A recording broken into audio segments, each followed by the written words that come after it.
Baik, sekarang kita lanjutkan dengan membahas tentang feeling introvert.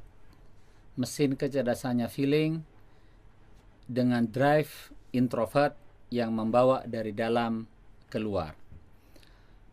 Orang feeling introvert, dia adalah di antara semua personality genetik memang yang paling berpeluang untuk menjadi seorang pemimpin. Karena dia menggunakan keyakinannya, menggunakan soul-nya, menggunakan emosinya untuk bisa mengconvincing people, meyakinkan orang lain. Dia punya kekuatan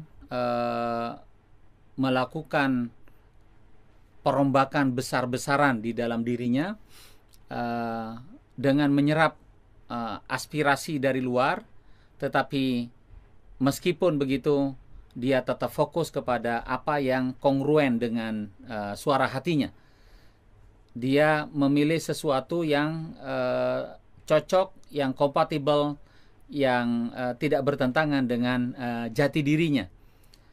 Cara kerja otaknya orang feeling introvert memang dia adalah mampu mempromosikan, mampu mengangkat nilai-nilai yang terdengar oleh suara hatinya.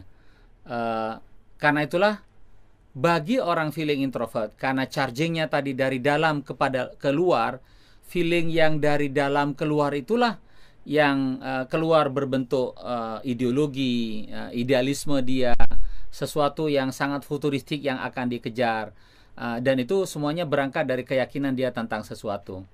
Sehingga keyakinan yang diolah dari bahasa emosi, bahasa jiwa inilah yang kerap kali bisa dalam perdebatan itu mengalahkan pandangan-pandangan yang hanya semata-mata berhenti pada tahap logika. Tentu saja Indonesia sebagai contoh, katakanlah, mungkin tidak akan merdeka kalau semata-mata hanya berpacu kepada sudut pandang rasionalisasi saja, karena begitu lamanya kita dijajah. Tetapi karena ada orang feeling introvert yang meyakinkan bahwa kita memang layak merdeka, sudah tidak tahu bagaimana lagi logikanya, yang penting kemerdekaan itu sudah merupakan idealismenya, mimpinya, maka itulah yang menciptakan momentum kemerdekaan itu sendiri. Nah, jadi disinilah orang feeling memulai ketika dia berbicara tentang jiwa, tentang keyakinan, tentang emosi, tentang perasaan, tentang aspirasi, tentang arus bawah. Disinilah orang feeling punya kekuatan. Tapi secara khusus orang feeling introvert, karena dia punya kemampuan untuk meyakinkan orang lain, karena dia mampu terutama untuk berbicara dengan dirinya sendiri, dan dia mencari sesuatu yang memiliki kecocokan dengan jati dirinya, dengan suara hatinya, disitulah orang feeling introvert dipandang memiliki karisma alamiah sebagai seorang pemimpin. Kalau orang thinking adalah managerialship, orang feeling itu adalah leadership. Leadership yang paling kuat itu adalah dimiliki oleh orang feeling introvert.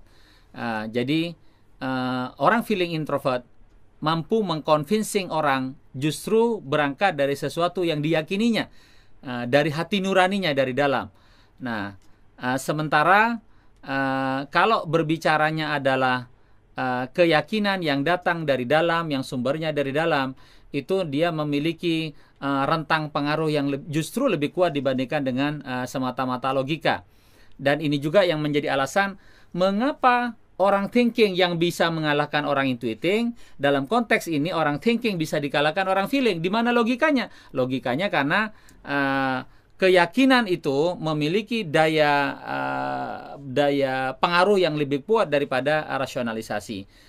Kehangatan yang diberikan oleh orang feeling itu bisa lebih kuat dari dinginnya orang thinking. Suara aspirasi yang melibatkan banyak orang itu adalah pertanda menjadi kekuatan yang lebih besar dari otoritasnya orang thinking.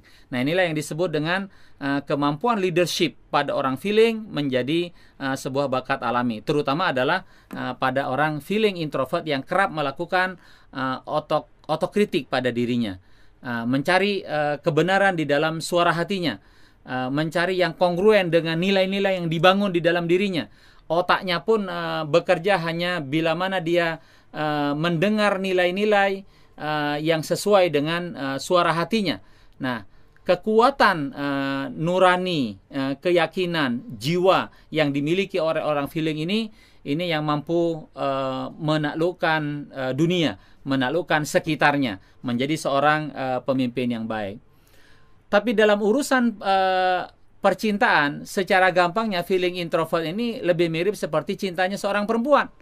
Jadi kalau dia cinta kepada seseorang, maka cintanya itu merasuk di dalam kalbunya, yang kalau tidak terpenuhi itu bisa membuat dia gila.